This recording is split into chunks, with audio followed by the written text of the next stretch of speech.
Hello and welcome to Dysfunctional Dialogue. I am John McParland and I have with me today my daughter Melissa McParland. You met her before, you meet her again. Melissa, welcome to the program. That's me. That is you.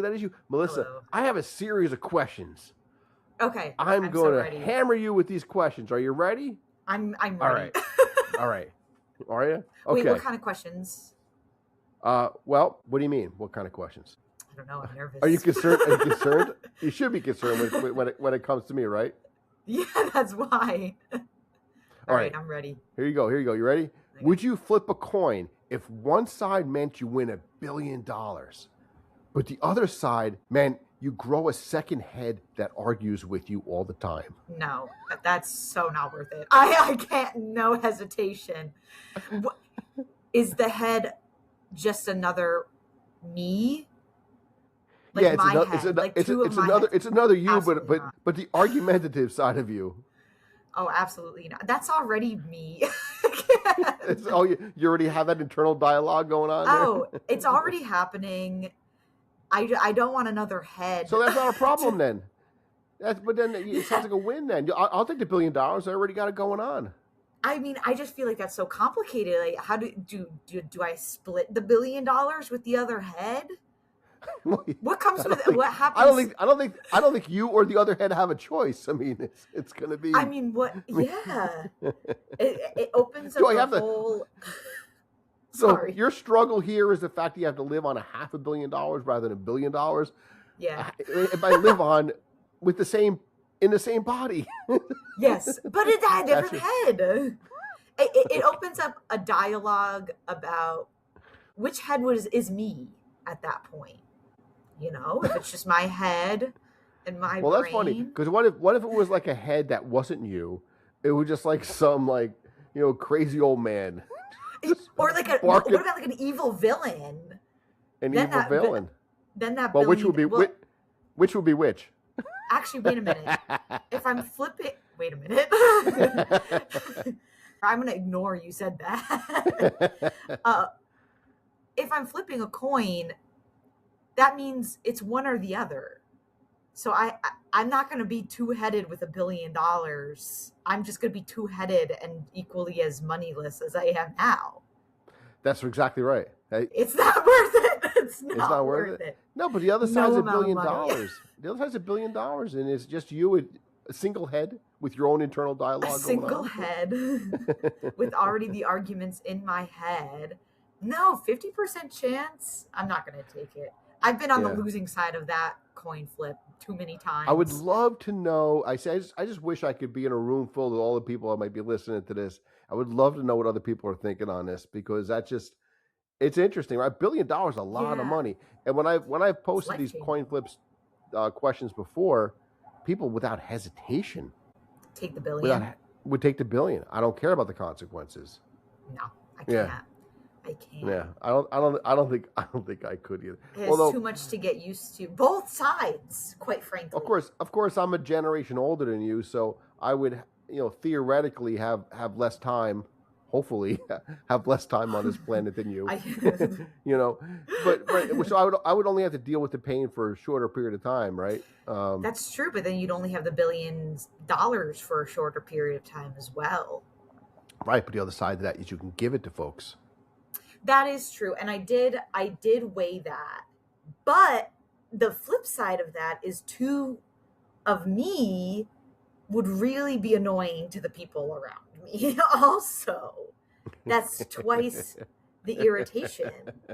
All right. Well, here's on that point, would you flip a coin if one side meant you win $1 billion, but the other side meant you become physically grotesque?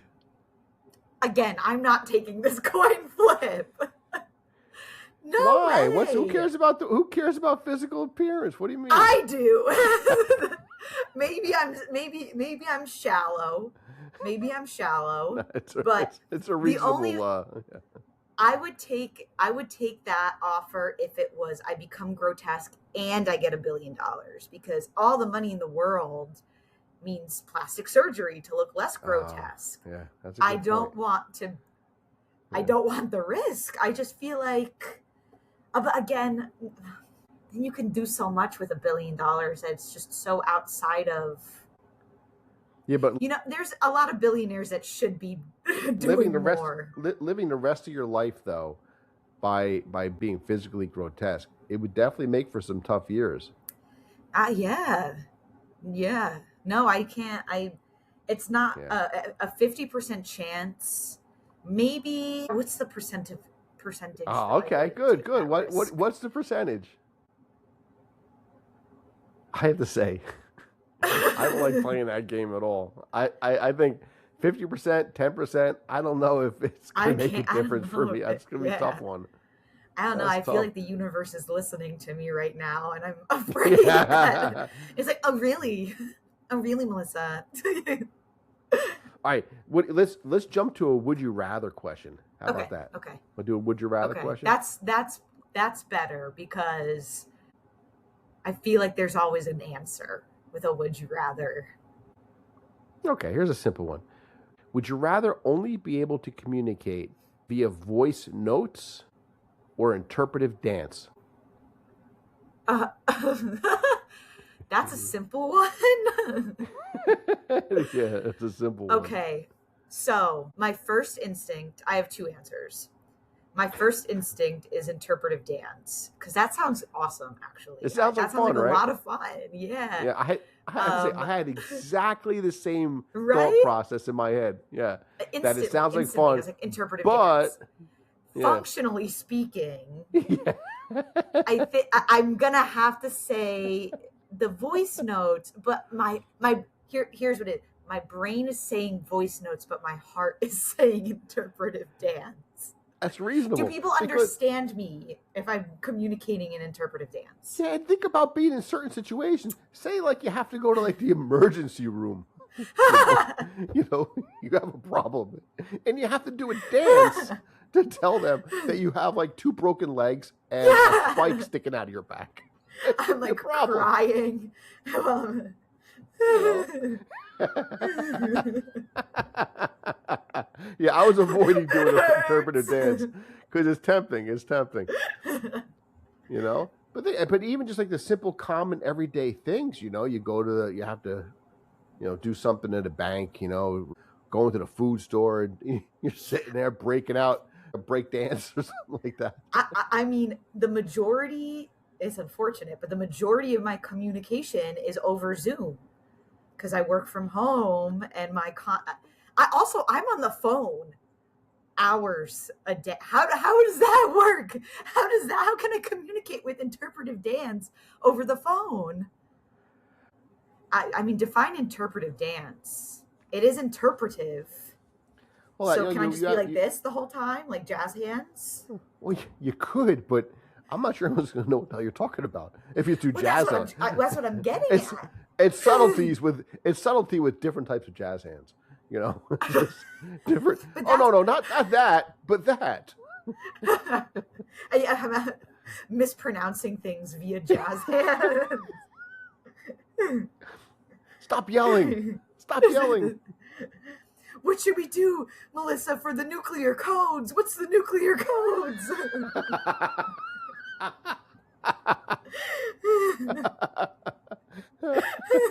That's good. All right. Would you rather laugh? Would you rather laugh at the wrong moment Oh, or cry at the wrong one? cry. Am Okay. I crying out of it with sadness? Am I still feeling joy when someone's No, like let's makes a just joke? say you're laughing or you're crying, and that's how it's being perceived. So people are seeing you laughing your head off at a funeral or a wake constantly. So that Like was you where like my you head. walk up to the casket and you just start laughing hysterically out loud. Well, so my brain immediately went to that. Immediately went to Oh, is that right? Yeah. how the perception versus what I'm feeling, right? Am I laughing in sad moments and it's bringing me joy in those moments of sadness, or am I That's a nice thought. laughing and but I still feel sad on the inside? Because that sounds like torment. Versus Yeah. what was that? The verses sounds like torment. where Well, it's a super happy moment and you're crying and you're feeling miserable inside. exactly. So that's Wow, why that if sounds the answer, terrible. the my choice would be I would want to cry at the Yeah, wrong yeah. moment as long as I can still feel the joy. So that way, like someone makes a joke, right? It's less inappropriate to just start crying. Like I could cry and I could be like, this is how I express joy. But at a funeral, like you can't talk your way out of that one. You can't talk your way out of that one. So it You does could come down to but public can you perception. laugh? Can you laugh your way out of it? I mean, I guess you have to if that's the joy. That's what you're choosing. Can I choose to feel joy always? You Actually, that sounds cannot. bad too. That That's a sounds very bad Aunt too. Erin answer, by the way. And That for everyone who hasn't met Aunt Erin on this, she is a real pleasure, and that's Hi, exactly Aunt the kind of Erin. thing that she would say. Hi, Aunt Erin. All right, let's jump to another one. Okay, this is funny. Speaking of family, Oh, not to lead you a little bit, would you rather get heckled by strangers or roasted by people you know very well? And I of have course, a I'm really funny laughing. story. Oh, one second, but I was gonna say, but of course, I'm laughing because that's all we do is roast each other. I I mean, know. I mean, that's the obvious answer. that's how we have fun. So I'll take that. But you have a funny story we're gonna share with us? I do. I'm like hesitating whether or not I want to tell it, but that is the I, obvious answer. The I'll obvious cut it out answer. if you, in retrospect, don't want it in. Yeah, yeah.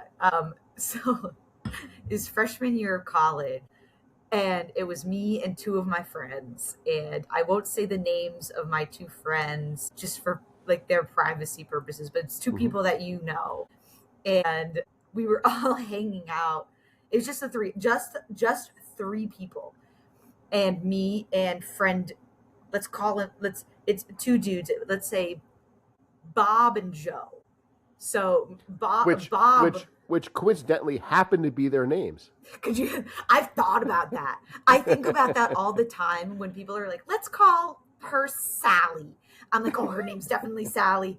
They're definitely just calling out Sally I publicly. love that you use Sally because that's what your mom would That's always mom. use. Yeah. Yeah, that's so funny, man. That's crazy. Should I say Humphrey and Wilbur instead of Bob and Humphrey and Wilbur? So I have these two friends, Humphrey and Wilbur, Okay, and perfect. Humphrey was like, "You know what we should do? You know, it's a lot of fun. Roasts. You know, like celebrity roasts. We should roast each other." And I was Oh, like, "Oh, that's a that's so." bad idea. Oh And a no, great idea all at once. it'll get so much worse. It gets so much worse. So I was like, "Yeah." Both me and Wilbur were like, "Oh, that's a great idea. That's a It great had idea." some thin ice, dangerous territory. Yeah. And I was like, yeah, I think I was like, "Oh, who should go first? Who should go first?" And me and Humphrey were like, "Wilbur, you go first. You go on the hot seat first." So we sit there and we just start roasting the hell out of Wilbur. We I can't lie, gave him hell. Like we really like friends do. Oh, poor And then Wilbur. finally, after like way too long, Wilbur was like, "All right, okay, who's next?"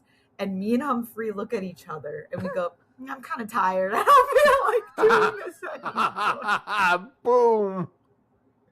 You could not. It had to end like that. That was It the did. perfect way to end it.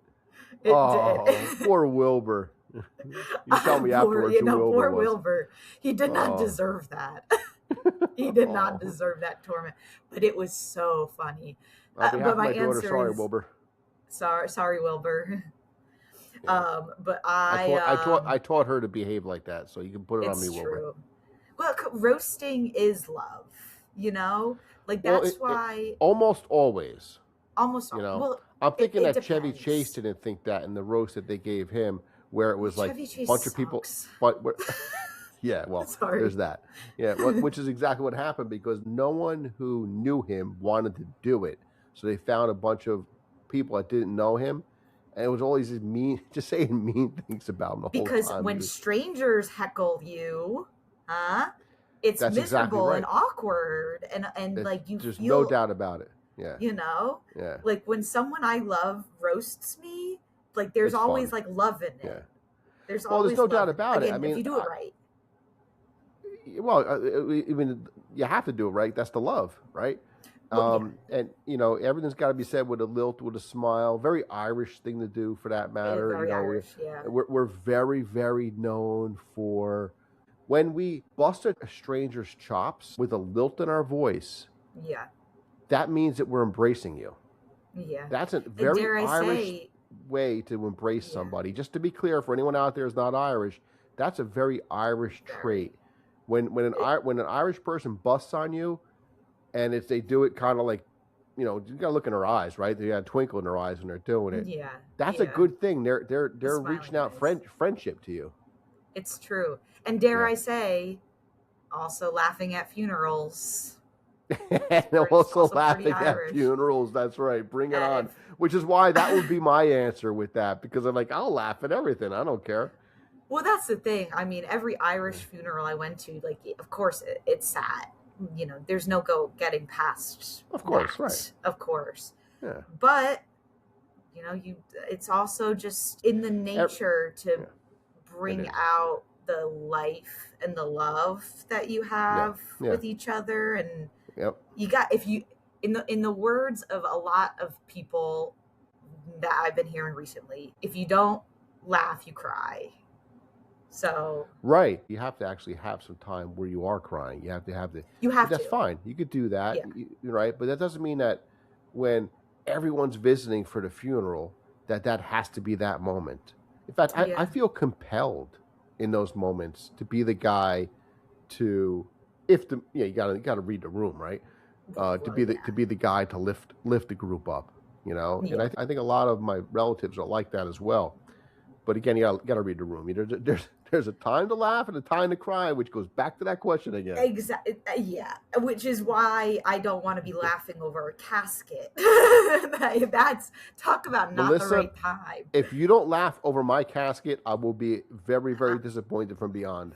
I want you after we talk. Now you have to. Now, you got to get up there. Excuse me, everyone. My dad said I got to do this now. No, I'm not explaining it. I'm not explaining it. I'm not explaining it even better. I'm not explaining That's right. it. You want to understand? You got to watch dysfunctional dialogue. Exactly. Which that'll be playing on loop. That for sure. Yeah, and you also have your funeral playlist, which we can't forget about that one. That one is awful. It's not. I think it's lovely. It's a way to express yourself after you're passed. Yeah, you won't be here. You won't have to worry about it. Something I haven't talked about on here, I don't think, was something I would really like to do, and I really should put this in my will, so this way my family has to do it, is after I pass, I want to hire a puppeteer. So this way he attaches a bunch of strings to me, right? And then people come to my wake, I pop up. Whoa! Sounds so bad. That sounds so bad. I'm just trying to think of the logistics of like a Weekend at Bernie's sort of situation. It's kind of like that, yeah, for sure. Yeah. Only better. Well, how awesome would that be? How awesome would that be? Come on, that would be so much fun and so devastating all the same time. Yeah, that